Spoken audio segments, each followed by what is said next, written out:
I knew what I was doing. Well, mga plano po natin for today. But all enjoy the rest of the day. Napaingat po tayo ha. Para mga galing po natin sa action. Saan? Gusto ka? Ha? Nakita na kami ko. Ha? Nakita na. Two top guys. So you know, I just try to do, you know, work with what I have, and just, you know, Oscar De La Hoya visits Manny Pacquiao at his training camp ahead of the fight with Floyd Mayweather Jr., offering advice, assisting with training, and sharing a friendly yet focused atmosphere.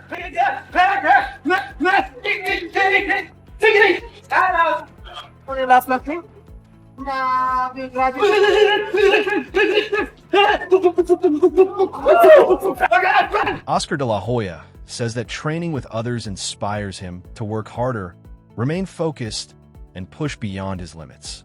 He also enjoys assisting other fighters in their preparation, including helping Manny Pacquiao during training. When I see somebody working out harder than me, then I can like step it up.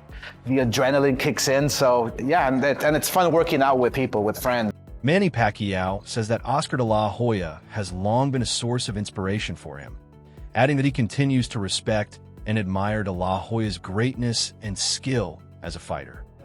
But the good thing is, my favorite is De La Hoya, because De La Hoya is my inspiration in boxing, when I start boxing.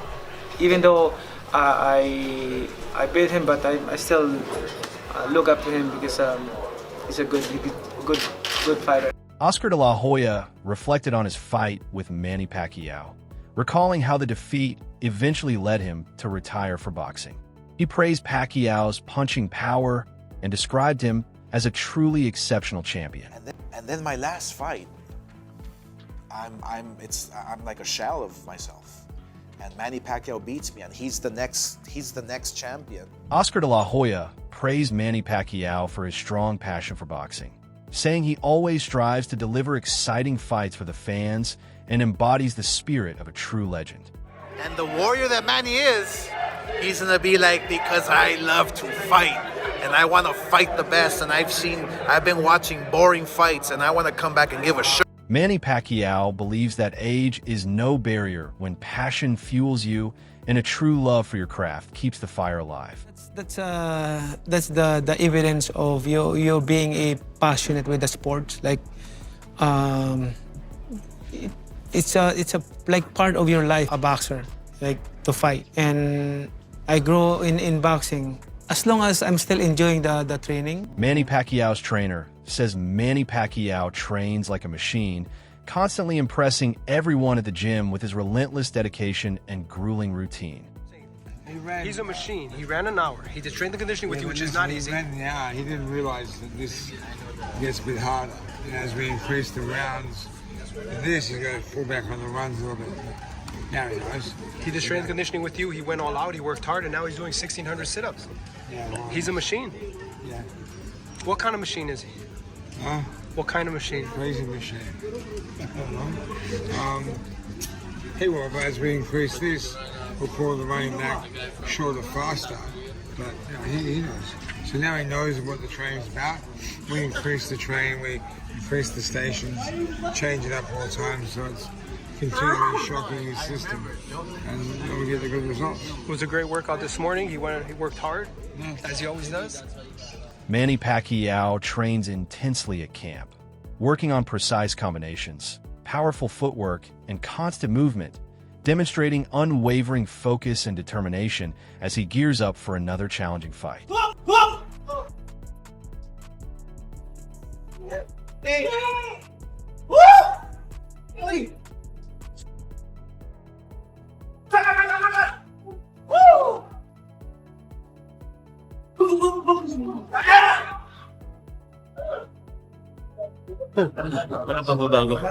His speed, discipline, and relentless training showcase the dedication that has made him a legendary figure in boxing.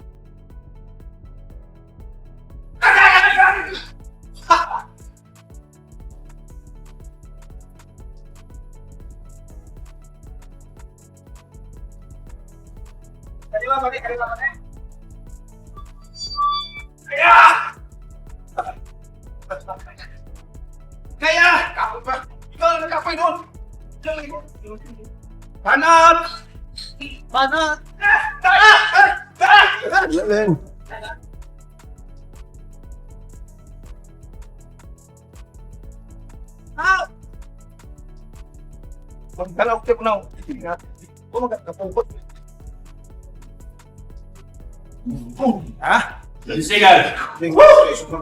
Manny Pacquiao says he feels fully prepared this time, believing that he wasn't at his best during their first fight. I learned a lot on that fight. Way back 2015, I think we become mature right now and how to handle it, and I hope that it will not happen again the way it is last 2015. It's the experience is not really 100%, but I'm hoping for this time around no more excuses, especially to my condition and also for everything. I'm so excited and ready to the fight. Manny Pacquiao says that with genuine passion and commitment to the sport, age is no barrier to success in boxing. Of course, boxing is boxing. It's really hard sport. When laziness comes to your body, to your mind, then stop boxing. Forget about boxing. But as long as you dedicated, you have fire, you have you have interest to punish yourself like that, for hard work, you enjoy doing hard work, training like that, discipline, then go for it. Continue boxing. But if you do that, you'll be successful. Of course. But something comes to your mind, especially in the middle of preparation, let's say 2 months after 1 month training. Manny Pacquiao says his mind never feels tired, and his endurance keeps him motivated to keep going in the ring. Come to my mind, my heart, I'm busy, I'm tired. Then forget about boxing. Yeah, right? But as long as you have passion, dedication. It's not fire, Yes, of course. But look at your body also.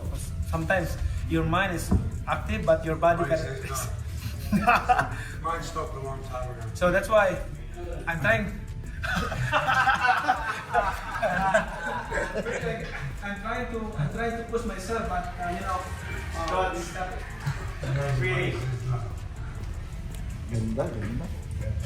Paulie Molinagaji sees the upcoming fight as another major payday, similar to the hype surrounding the first Floyd Mayweather Jr. versus Manny Pacquiao clash. While the 2015 bout was billed as the fight of the century, it fell short of many fans' expectations. The match focused heavily on strategy and cautious maneuvering, with both fighters prioritizing defense over explosive action, leaving some viewers underwhelmed.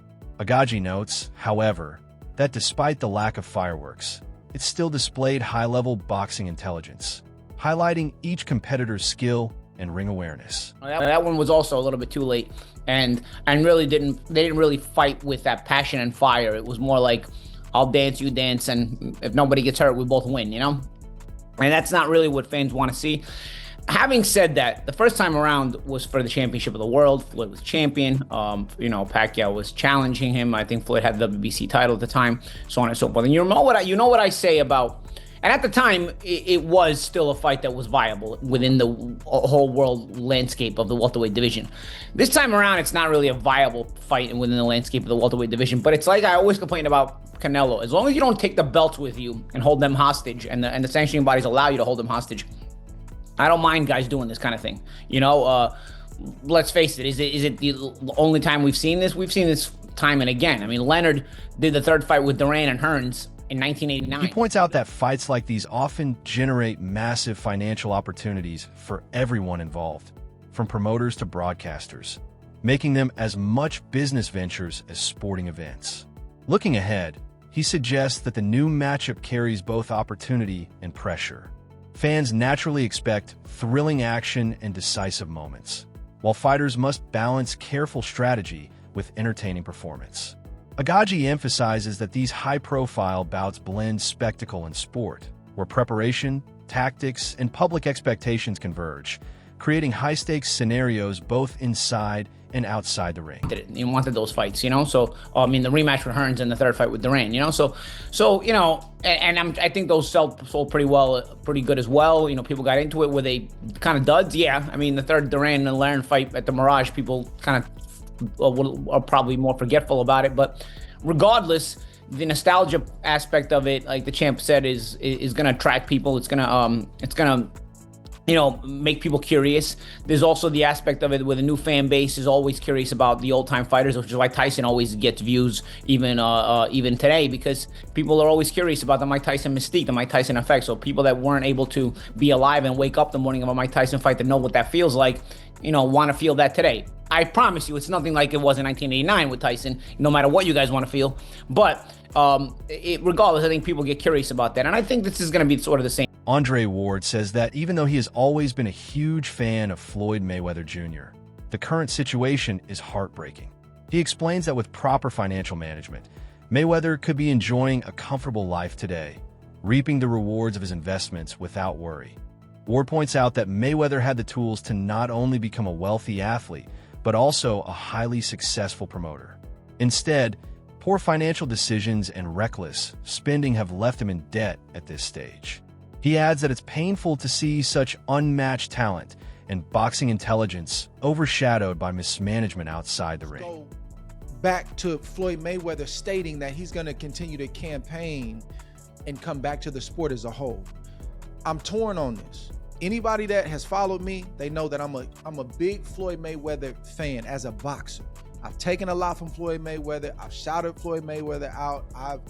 I've defended Floyd Mayweather in terms of how commentators and media members have treated him throughout the years, even though Floyd Mayweather is responsible for giving y'all a lot of free lunches at these media events to promote fights, the week of the fight, months before the fight, during the promo tour. Floyd Mayweather is responsible for y'all getting media credentialed at these big fights and getting these free lunches and being a part of a big event. But for years, I've heard people only talk about what Floyd Mayweather wasn't to them, what he did. He notes that with careful planning and wise financial choices, Floyd Mayweather Jr. could have secured long-term stability, allowing him to grow his legacy without monetary stress. Despite these challenges, Ward continues to respect Mayweather as one of boxing's greatest, believing that with better financial guidance, he could have reached even higher success in both the sport and business. Ward says this serves as a warning that even champions need discipline beyond the ring. Great event has generated tens of millions and in many cases hundreds of millions. He should have stopped him. He was boring. He was this. I've always supported and pushed back on that narrative of Floyd Mayweather. Part of that is because of the way Floyd Mayweather goes about his business. He's been filthy rich. He's made his name, his legacy, and a lot of his reputation wasn't just the boxing. It was the money. It's the money man. What I have, what I'm driving, what I'm living in, what I'm flying in. And a lot of people, they don't like that. I don't know if Floyd Mayweather had more supporters for most of his fights or more haters. But regardless of where you fall on that line, Floyd Mayweather made it work for him when many people, promoters included, networks included, early on didn't think that he can do it. But that being said, I got a lot of love for Floyd as a fighter. I've taken a lot. Floyd Mayweather Jr. earned a staggering fortune from his first fight with Manny Pacquiao, reportedly making around $200 million, while Pacquiao took home nearly half that, approximately $100 million. The bout was one of the most anticipated in boxing history, attracting global attention from fans, media, and sponsors. The massive revenue came not only from ticket sales, but also from pay-per-view subscriptions, endorsements, and worldwide interest in the matchup. Mayweather's ability to secure such a huge payday cemented his reputation not just as an elite boxer, but also as a shrewd businessman who knows how to leverage his brand. Say it's just they're both getting $100 million. If you're presented with a $100 million bag, okay, and you're still good physically, all right, and can still fight, and you feel good, You ain't turning down that bag, bro. You're not. You're not. You're gonna say yes to it. All you guys that are on it, okay? Let's just be real for a second. No cap. We're all taking this fight. We're all taking it. You can't blame them to take it. We're all taking it, all right? So I hear both arguments, but it is what it is, right? They're gonna take it regardless. They're prize fighters. They fight for a prize, duh. As Floyd famously said in that 24/7 build-up against Shane Mosley. And they're gonna do what they're gonna do. Now, in terms of why this fight is happening, honestly, For the upcoming rematch, reports indicate that both Floyd Mayweather Jr. and Manny Pacquiao are set to earn equal payouts of $100 million each. This equal split reflects a shift in negotiation dynamics, recognizing Pacquiao's status as a global icon and the need for a fair arrangement to capture fan interest. Despite the massive sums involved, both fighters remain focused on their performance in the ring, knowing that athletic excellence drives public attention and, ultimately, financial reward. The rematch is expected to deliver the same high-energy, high-stakes atmosphere as their first encounter, with both men benefiting significantly while further cementing their legacies in boxing history. That they want to put on big, huge events. If you were to grade the type of events they've put on in terms of how serious they are, and when I say serious, I mean like real fights, okay? Like real fights with implications in boxing. You have to give them like a C, honestly. Like, look at the fights they've put on, okay? And if there's any criticism, albeit constructive criticism towards Netflix, is I feel that they should step up the type of fights they're putting on their platform, because there could be a lot of blowback. There was a huge amount of blowback the first Mayweather Pacquiao fight, okay?